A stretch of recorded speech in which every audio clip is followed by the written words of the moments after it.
Friends, आज हम पढ़ेंगे कॉन्टीजेंट कॉन्ट्रैक्ट। कल हमने किया था वो कॉन्ट्रैक्ट जो वॉइड है, वो कल हमने किए थे सेक्शन 25 से लेके 30 तक। आज हम उससे आगे पढ़ेंगे। उससे आगे है कॉन्टीजेंट कॉन्ट्रैक्ट। कॉन्टीजेंट कॉन्ट्रैक्ट कौन से कॉन्ट्रैक्ट होते हैं?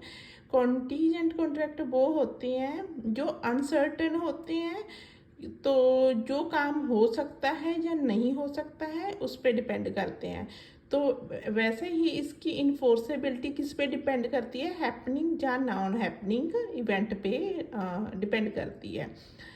तो हम इसका पढ़ लेते हैं। Contingent contract are special type of contract. Generally in most contract right of parties are enforced immediately after the execution of contract.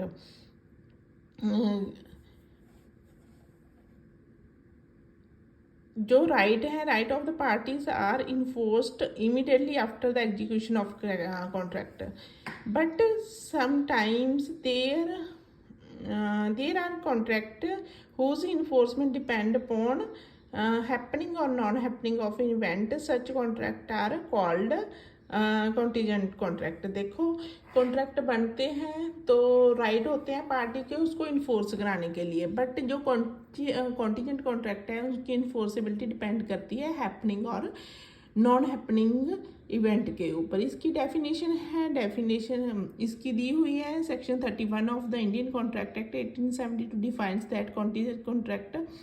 According to it, a contingent contract is a contract to do or not to do something if some event collateral to such contract does or does not happen. वही है, अगर कुछ होता है या कुछ नहीं होता उस पर डिपेंड करता है। ठीक है, इसमें एग्जांपल है a contract with B that if the house of B is destroyed by fire, then he shall pay 10,000 to B. It is contingent contract. अगर बी का घर चल जाता है आग से तो ए उसको 10,000 रुपीज़ देगा। तो ये कॉन्टीजेंट कॉन्ट्रैक्ट है, क्योंकि because the enforcement of contract depend on the happening और non happening of destruction of the house by fire. अगर उसका डिस्ट्रक्ट हो जाता है, जल जाता है घर, तो उसको तभी इन्फोर्समेंट कराया जा सकता है। The contingent contract depend upon the happening of an uncertain event. If the event of certain nature, अगर कोई भी है सर्टन नेचर का है तो उसे हम कॉन्टीजेंट कॉन्ट्रैक्ट नहीं बोलेंगे।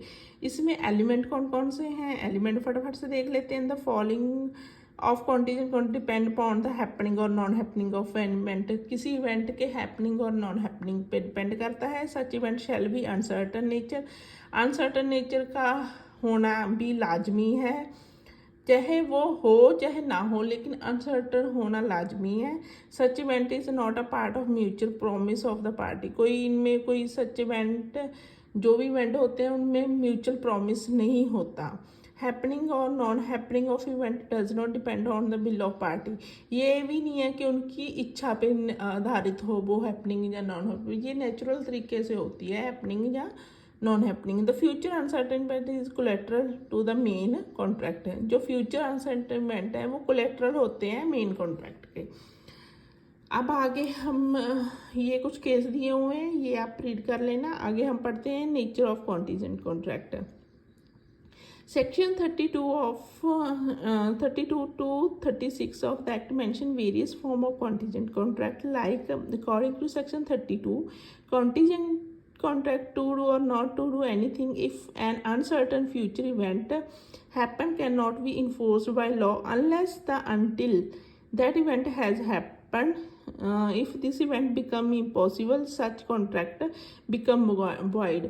अगर कोई इवेंट इम्पॉसिबल है, ठीक है, तो वो तो void हो जाएगा ना, क्योंकि ये है कि पॉसिबल हो सकता है, इसमें पॉसिबिलिटी होती है। 50% लगा लो, कुछ भी पॉसिबिलिटी के चांसेस हों, लेकिन पॉसिबिलिटी होती है।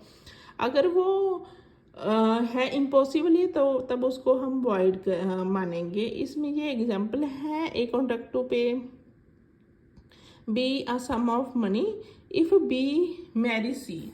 देखो, अगर बी है वो सी से मैरी करेगा तो ए उसको पैसे देगा।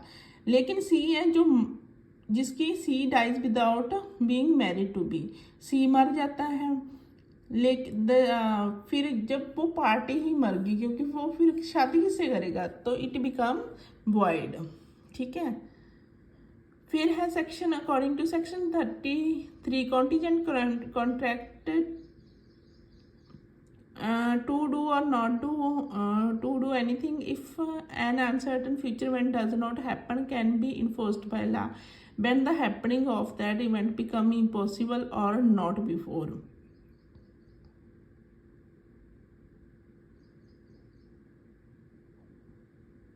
इसको हम एग्जाम्पल के थ्रू समझ लेते हैं। A agree to B to pay a sum of money if certain ship does not, A agree to B to pay a sum of money if certain ship does not return. अगर कोई ship return नहीं आती, तो return नहीं होती, तो वो उसको पैसे देगा। लेकिन रास्ते में क्या हुआ, शिप शंक हो गई है ना। The contract can be enforce when the ship sink, जब वो सिंक होगी, उसमें पानी चला गया, वो डूब गई वहाँ पे, तो उसको क्या बोलेंगे, तो ये करवाया जा सकता है, ये इन्फोर्स करवाया जा सकता है ये कॉन्ट्रैक्ट। आगे है according to section 34 if the future event on which contract is contingent is the way in which a person will act at an unspecified time, the event shall be considered to become impossible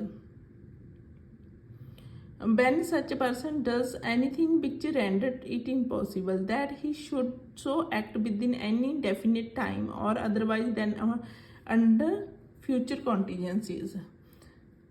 इसमें क्या है, इसको example के through समझते हैं। जैसे A agree to pay B a sum of money if B marry C.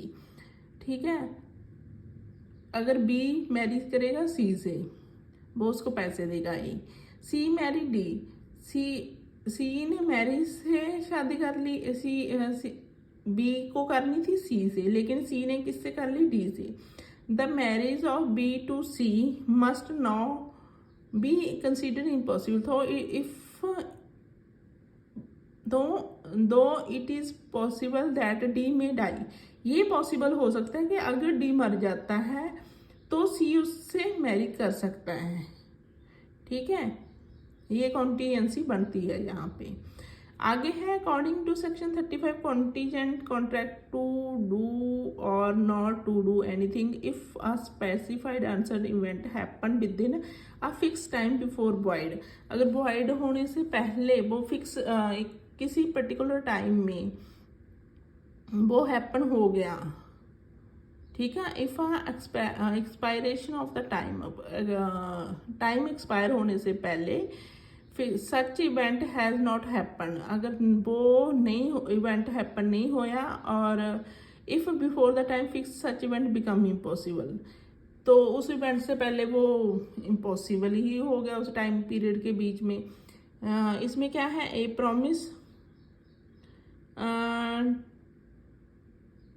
promise to pay B a sum of money if a certain ship return within a year, the contract may be enforced if the ship return within the year become void if the ship is burnt within the year। अगर उसमें अगर देखो contract क्या था कि अगर साल में वो शिप वापस आ गई, लेकिन उस साल के अंदर क्या हुआ, वो शिप ही बर्न हो गई, जल गई, तो ये वॉइड हो जाता है।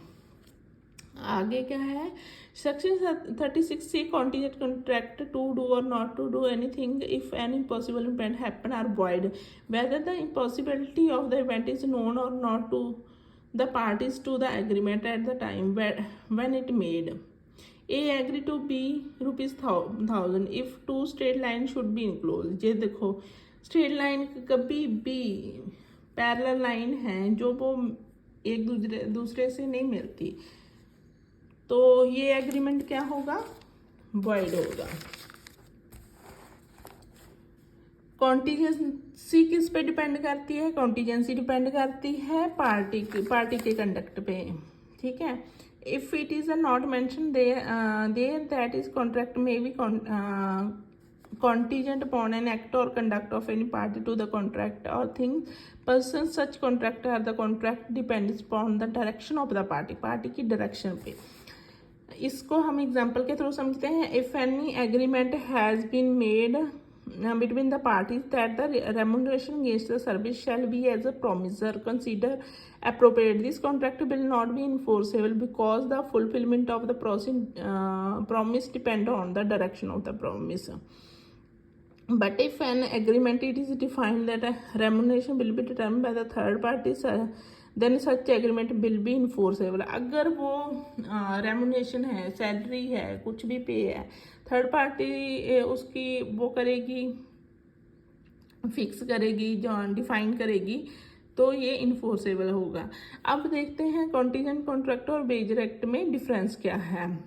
कॉन्टीजेंट कॉन्ट्रैक्ट जैसे ही हमने देखा, all contingent contract are not wager, सारे सभी में वो शर्त नहीं होती, लेकिन जो बेजर होते हैं इन ये होते हैं, इनमें सभी में कॉन्टीजेंट कॉन्ट्रैक्ट का एलिमेंट होता है, क्योंकि कॉन्टीजेंट होता है हैपन होगा या नॉन हैपन होगा, ठीक है। तो कॉन्टीजेंट हम इसको बोल सकते हैं कि कॉन्टीजेंट का एरिया है वो वाइड है, बेजर का एरिया कम है, ठीक है, नैरो है बोल सकते हैं। The interest of party is based in happening और नॉन हैपनिंग, उनका इंटरेस्ट हैपनिंग और नॉन हैपनिंग पे डिपेंड करता है। इसमें क्या है, the interest of party is based upon winning और लूजिंग, इसमें जीत हार होती है, एक पार्टी जीतती है दूसरी, इसमें हम सट्टेबाजी बोल सकते हैं बेजर एक्ट में। फ्यूचर कोलेट्रल, जो फ्यूचरमेंट है वो इसके मेन कॉन्ट्रैक्ट के ना कोलेट्रल होते हैं। The futurement is collateral to the contract, the future event is the main base of this, जो फ्यूचर में होता है उसका बेस क्या होता है, बेजर एक्ट ये बेस ऑफ डिसीजन होता है। इसमें सिर्फ एक पार्टी प्रॉमिस करती है, तो बेजर एक्ट में रेसिप्रोकल होती हैं दोनों पार्टीज, एक हैपनिंग में और नॉन हैपनिंग में। जैसे ए टीम जीतेगी, कोई बोलेगा बी टीम जीतेगी, और वो कहता है अगर इंडिया जीती तो मैं 10,000 दूंगा, दूसरा बंदा बोलता है अगर इंडिया हारी तो मैं 10,000 दूंगा। ये होते हैं रेसिप्रोकल प्रॉमिस। विन और loss of the party is not important, इसमें कोई जीत हार नहीं होती, इसमें one party is required to be win and other has to loss. वही है, एक पार्टी जीतेगी एक पार्टी हारेगी। जो कॉन्टीजेंट कॉन्ट्रैक्ट होते हैं वो वैलिड होते हैं, लेकिन बेजर कॉन्ट्रैक्ट होते हैं वो वॉइड होते हैं। इसमें कुछ एक्सेप्शंस हैं, फ्यू एक्सेप्शंस हैं जो हमने कल पढ़ी थी। Okay student, thank you, bye bye.